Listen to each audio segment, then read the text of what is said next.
Subscribe कीजिए हमारे channel नूर रज़ा को और बेल आइकन को प्रेस कीजिए जिससे आपको हमारी न्यू वीडियो की नोटिफिकेशन मिलती रहे।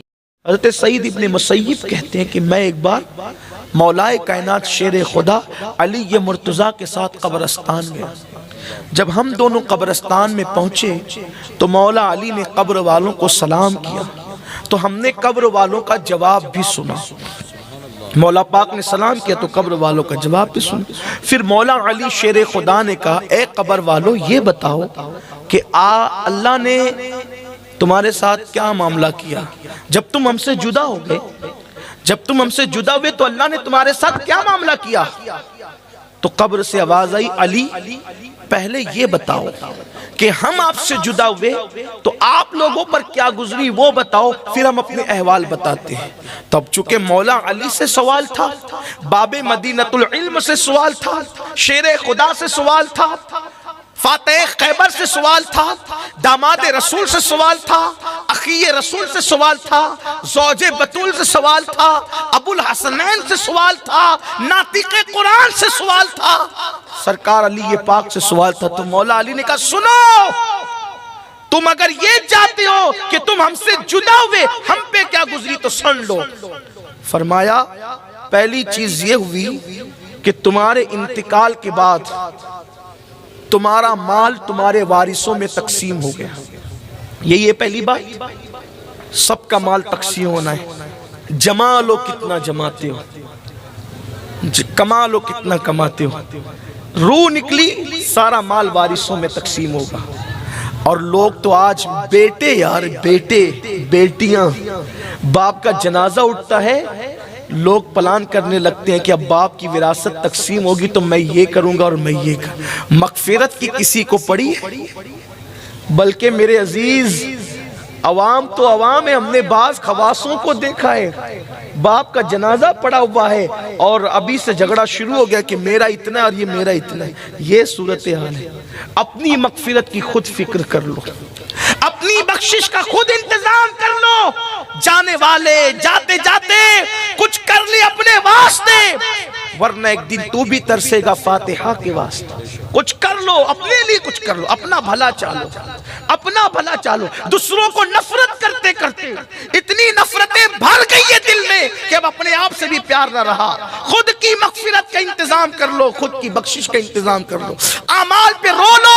उम्मुल मोमिनीन हज़रत आयशा सिद्दीक़ा रज़ियल्लाहु ताला अन्हा इरशाद फरमाती है कि मैंने अल्लाह के रसूल से सुना है कि जो लोग अपने गुनाहों पर तन्हाइयों में रोते हैं, अल्लाह ऐसे बंदों को बेहिसाब जन्नत अता फरमाएगा। आओ रो लो, अपने अमाल पर गिड़गिड़ा लो, खुदा को मना लो, राजी कर लो अल्लाह को। मौलाए कायनात कहते तुम्हारे मरने के बाद तुम्हारा माल तुम्हारे वारिसों में तकसीम हो गया। पहली बात ये थी। दूसरी बात ये थी कि तुम्हारी बेवाएं तुम्हारी न रही, अब वो तुम्हें याद नहीं करती।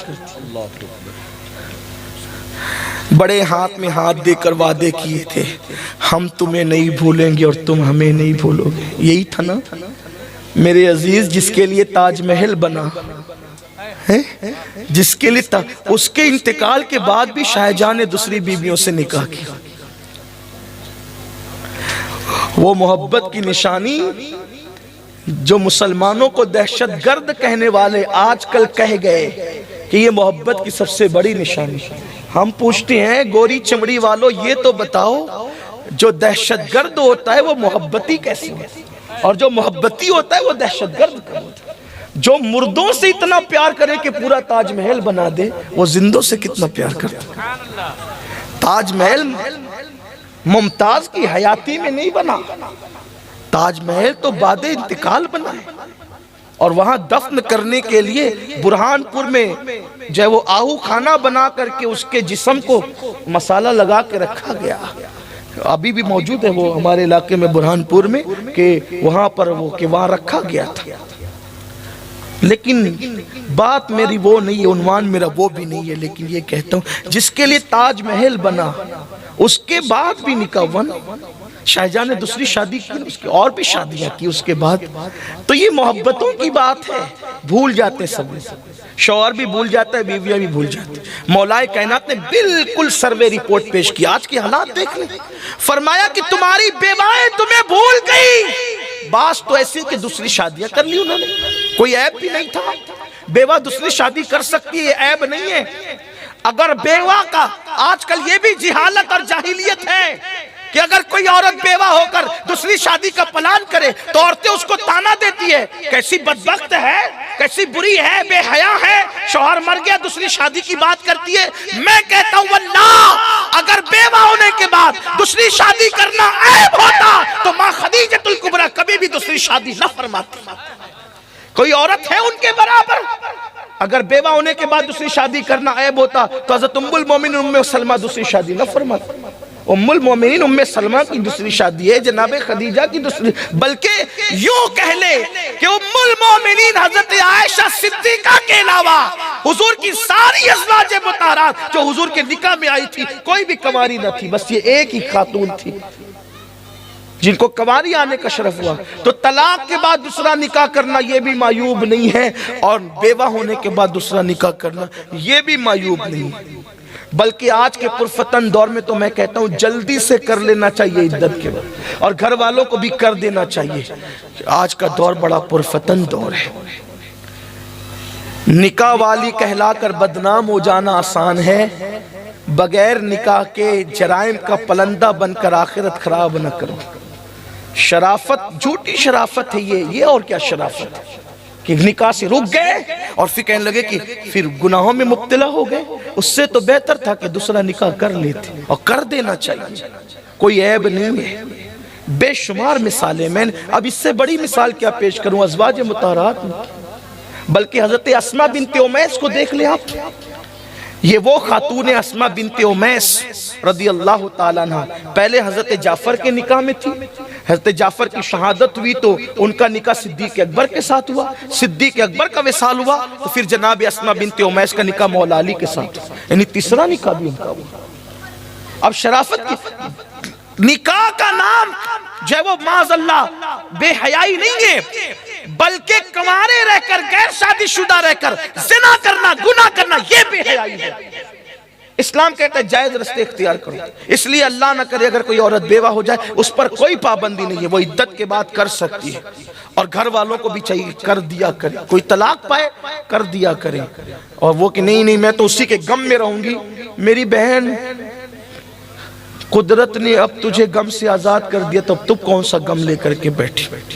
औरत के लिए शौहर का गम 4 महीने 10 दिन से ज्यादा का नहीं है, औरों के लिए तो 3 ही दिन है, शौहर का गम 4 महीने 10 दिन। इद्दत के जो अय्याम, अब गम न कर, अब अपनी जिंदगी बेहतर कर ले, वरना अल्लाह न करे कभी नफ्स तुझे गलत रास्ते पे ले जा सकते। लेकिन हाँ, अगर कोई औरत वाकई नफ्स पे कंट्रोल करे और रुकी रहे, और कभी इस नियत से रुकी रहे कि मेरे छोटे छोटे बच्चे, इनका क्या होगा, उनकी खातिर रुकी रहे, और लेकिन पाक दामन रहे, फिर नफ्स पे कंट्रोल भी उसका हो, तो हुजूर फरमाते ऐसी औरत जो बेवा हो जाए, छोटे बच्चों के मुस्तकबिल के लिए वो अपने आप को रोके रखे और पाक दामन रहे, ऐसी औरत को क़यामत के दिन जन्नत में मोहम्मदुर रसूलुल्लाह का पड़ोस नसीब किया जाएगा। ये भी फजीलत है, ये भी फजीलत है। लेकिन बहरहाल तो अर्ज कर रहा था कि सरकार मौला मुश्किल कुशा ने कहा कि तुम्हारी बेवाएं तुम्हें भूल गई, बास तो दूसरे निकाह कर दी, और फिर फरमाया जो तुम्हारे महल थे, मकानात थे, जिसके अंदर किसी का आना जाना तुम्हें बुरा लगता था, अब उन महलों के अंदर तुम्हारे दुश्मन आबाद हो गए,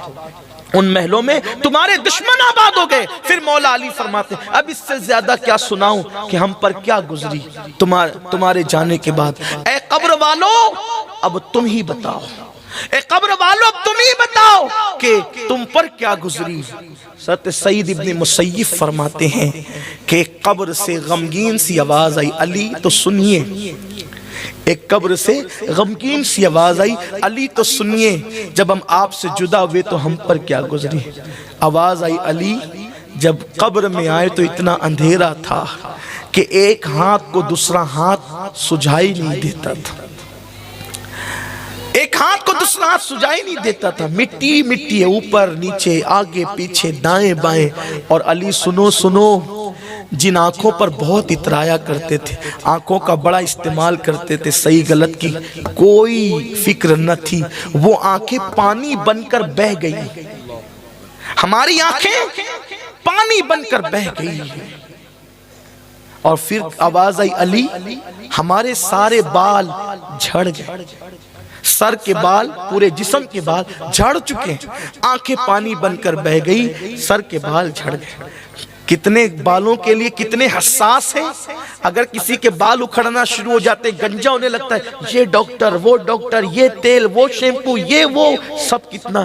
دنیا میں بالوں کی حفاظت کرنے والوں، قبر میں بال محفوظ رہیں اس کے لیے کیا انتظام کیا؟ یہ بال جھڑنے والے ہیں، اگر اس کو جھڑنے سے بچانا ہے وہاں شیمپو اور صابن کی ضرورت نہیں ہے، وہاں سجدوں کی ضرورت ہے، وہاں پاک دامنی کی ضرورت ہے، وہاں گناہوں سے بچنے کی ضرورت ہے۔ آؤ اپنا جسم بچا لیں، آؤ اپنے جسم کی حفاظت کر لیں، قبر میں اپنے جسم کو تحفظ دے دیں۔ کہا علی بال جھڑ۔ آج میری قوم کا جو چلتا ہے تو بال انگلیاں ڈالے چل رہا ہے، بال بھی کٹا رہے ہیں یہودیوں کی طرح، نصرانیوں کی طرح، مشرکین کی طرح۔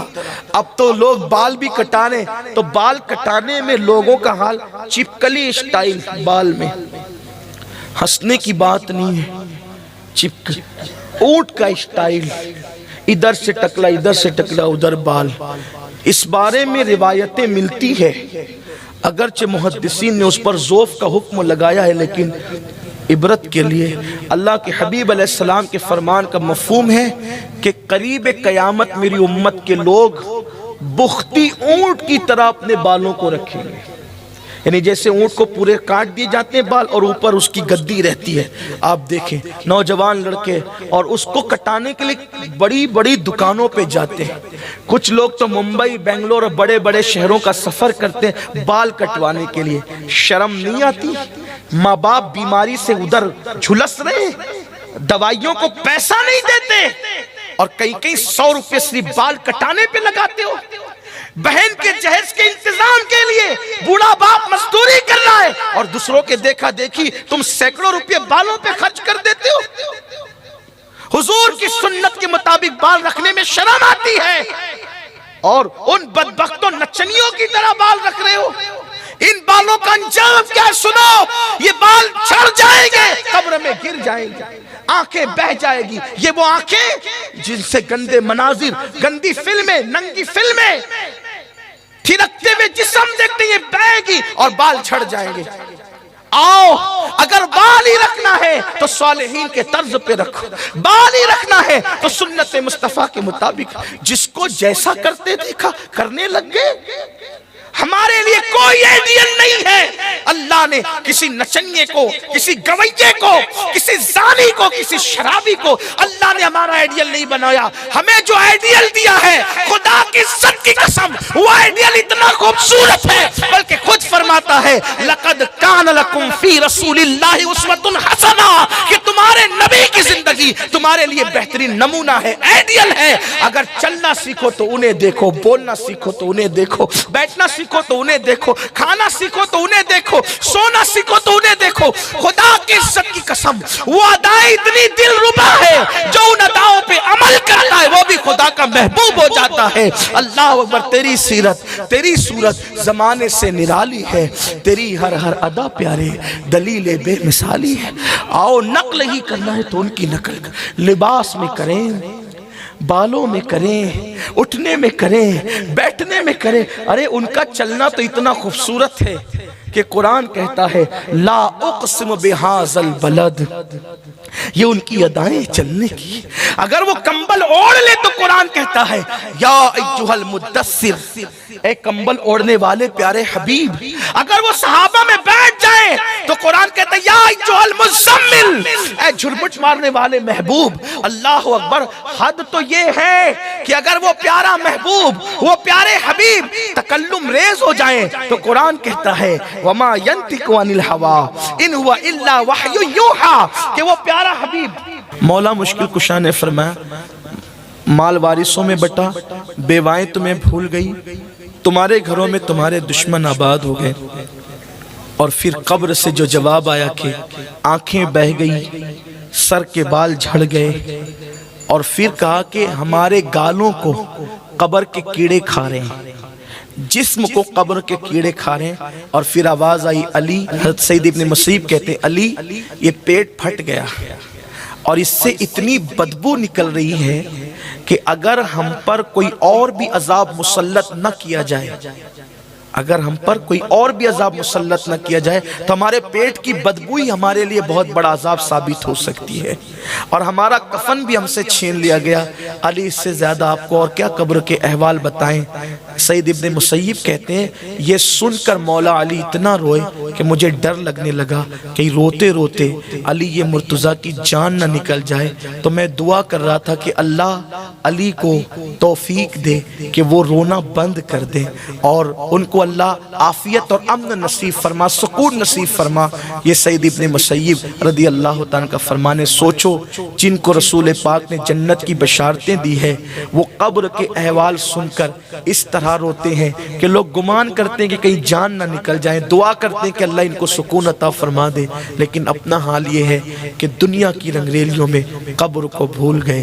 امام کہتے ہیں اندھیرا گھر، اکیلی جان، دم گھٹتا، دل اکتاتا، خدا کو یاد کر پیارے، وہ ساعت آنے والی ہے